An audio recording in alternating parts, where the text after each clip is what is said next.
আজ কিছু ভিক্ষে পেল?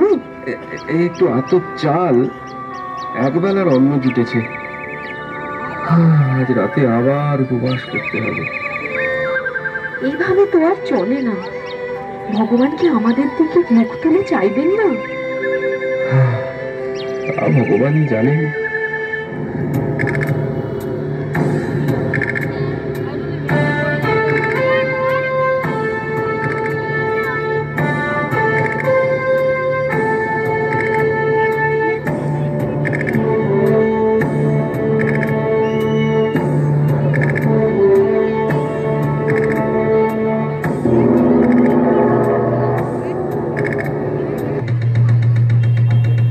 শোনো শোনো শোনো সকল প্রজাগণ, আজকে গাঁয়ের কাছারিতে জানাই আমন্ত্রণ।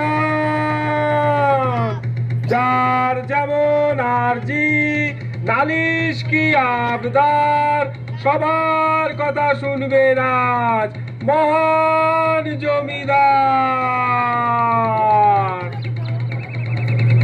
ওগো শুনলে, মনে হয় ভগবানের দয়া হয়েছে। দেরি না করে যাও না জমিদারের সভায়। আমাদের দুঃখের কথা শুনলে উনি নিশ্চয়ই কিছু বিহিত করবেন। বলছো যখন যাই, তবে মনে হয় না এই পোড়া কপালে ভালো কিছু হবে।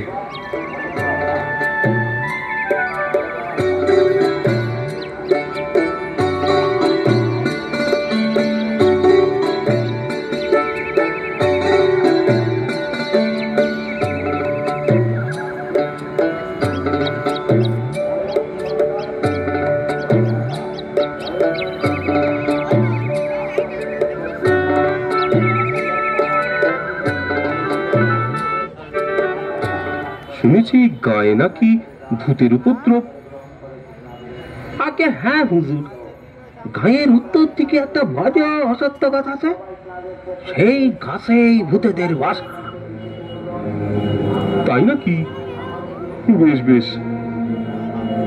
নায়েব, দিনের বেলায় ভয় নেই তো? তা এখন মানে দিনের বেলায় ভূতেদের দেখা পাবো? না হুজুর, দিনে ওদের দেখা পাওয়া যায় না। রাখালরা গরু চড়াতে যায়, ওরা দেখেনি। বেশ বেশ, তাহলে আর ভয় কি? হুজুর, যত ভয় তো রাতে। দিনের শেষে ওই জঙ্গলের পথে যাতায়াত করা যায় না। এক রাতে গোয়ার গোবিন্দ বাউন সেই গাছতলার পাশ দিয়ে যাচ্ছিল, সে আর জ্যান্ত ফিরে আসেনি। ভূতিরা তাকে মেরে নিজেদের দল ভারী করেছে। হুজুর, সেই থেকে রেতে আর কেউ সেদিকে যেতে চায়নি। বুঝলাম, ভয়ানক কাণ্ড। বুঝলে নাই, সূর্য ডোবার আগে তার সাথে ফিরতে হবে। এই সকলে মন দিয়ে শোনো, যে ব্যক্তি অমাবস্যার রাতে একলা গিয়ে ওই অসত্য গাছের একটা ডাল ভেঙে আনতে পারবে, আমি তাকে 100 বিঘে জমি বিনে খাজনায় উপহার দেব। তোমাদের মধ্যে কে রাজি আছো? হ্যাঁ, হাত তোলো। কি হলো? কি হলো? কারো সাহস হচ্ছে না? ভেবে দেখো, 100 বিঘে জমি বিনে খাজনায়। হুজুর, মানে প্রাণে বাঁচলে তবে তো জমি ভোগ করবো। ভূতেরা কি আমার আস্ত রাখবে? ভয় পেলে কি কিছু জয় করতে পারবে? কষ্ট না করলে কি কেষ্ট মেলে? এই গ্রামে কি একজনও সাহসী পুরুষ নেই? হুজুর, যদি অনুমতি করেন তো আমি রাজি আছি। বামন নিশ্চিত খেপেছে। দেখছি প্রাণটা যাবে রে। এই বলে সুখে থাকতে বুঝতে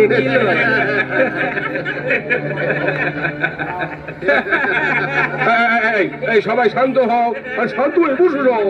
চুপ, একেবারে চুপ। শোনো বাবু, তুমি সব ভেবে বলছো তো? ঠিক আছে, যদি ওই ভূত গাছের ডাল এনে দেখাতে পারো তাহলে 100 বিঘে ধানি জমির মালিকানা তুমি ভোগ করবে।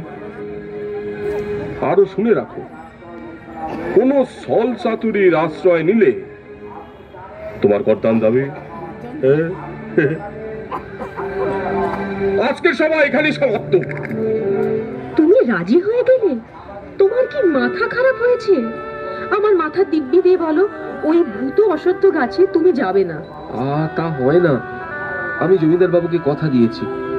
তাছাড়া সাহস করে যদি অসত্য গাছের একটা ডাল ভেঙে আনতে পারি তো চিরকালের মতো দুঃখ ঘুচবে। আর দুঃখ ঘুচিয়ে কাজ নেই, শেষে তোমার প্রাণটা যাবে। মরেই তো আছি, একে কি বাঁচা বলে? দুদিন আগে আর পরে মরতে তো হবেই। তুমি আর অমত করো না, আমি মনস্থির করে ফেলেছি। আজ অমাবস্যার রাত, আমি যাবই, যা হয় হবে। রাতে খাওয়া দাওয়ার পরে ব্রাহ্মণ ভূত গাছের দিকে চলল।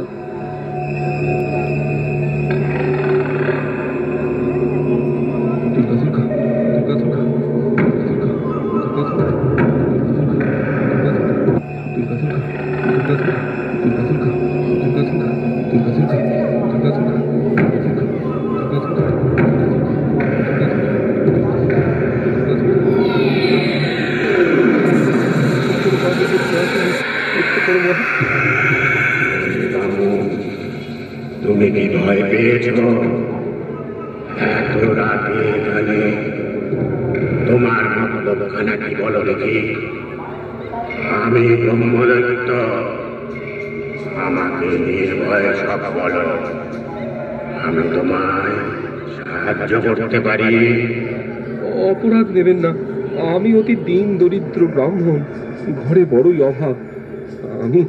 আমি যদি ওই অসত্য গাছের একটা ডাল নিয়ে গাঁয়ের জমিদারকে দেখাতে পারি তো 100 বিঘে জমি পাবো, কিন্তু আমার সাহসে কুলোচ্ছে না।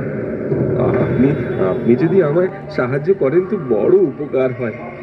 তোমার কোনো ভয় নেই মামু, তুমি নির্ভয়ে ওই অসত্য গাছতলায় যাও, আমি তোমার সঙ্গে আছি।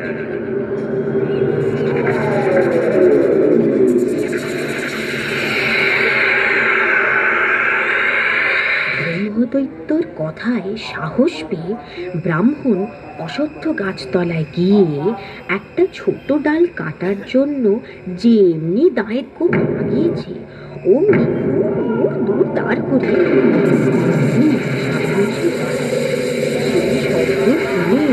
আর তাদের দেখে ভয়ে ব্রাহ্মণের প্রাণ শুকিয়ে গেল। ভূতেরা তাকে মেরে ফেলে আর এমন সময়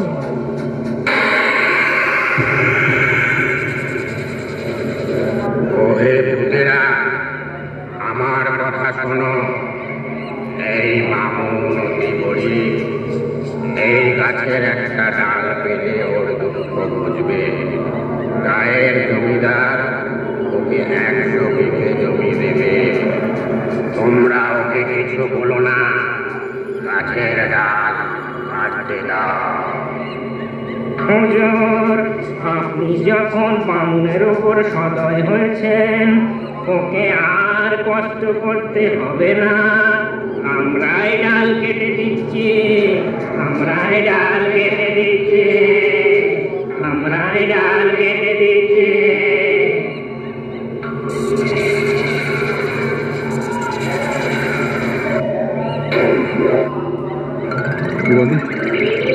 তোমাদের উপকার আমি চিরকাল স্মরণে রাখবো।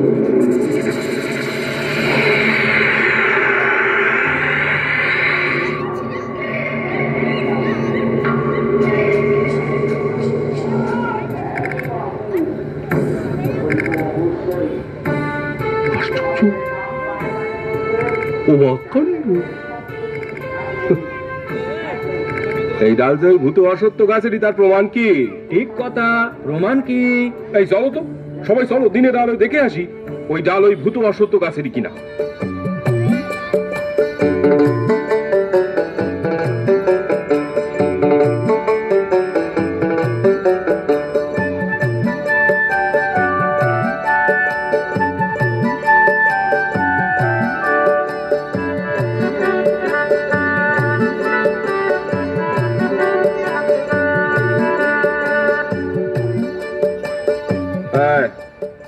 যাও দেখো তো ওই কাটা ডালে এই ডাল মেলে কিনা।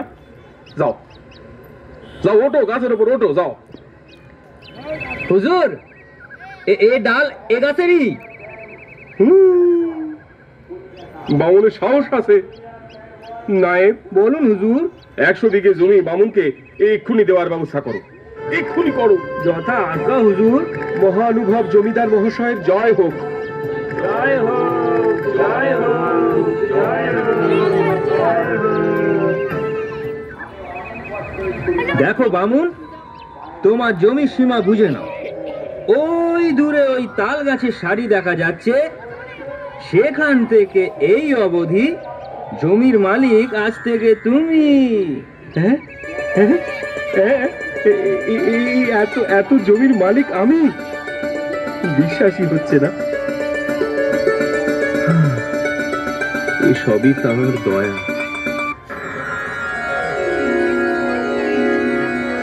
এতদিনে ভগবান মুখ তুলে চাইলেন। আমার তো মনে হয় ওই ব্রহ্মদৈত্যই সাক্ষাৎ ভগবান। তা যা বলছো, ওর অশেষ দয়া। ব্রাহ্মণ সেই ধান বিক্রি করে অনেক টাকা পেল। সেই টাকা দিয়ে ক্রমে ঘর বাড়ি দর দালান তৈরি করে ব্রাহ্মণ আর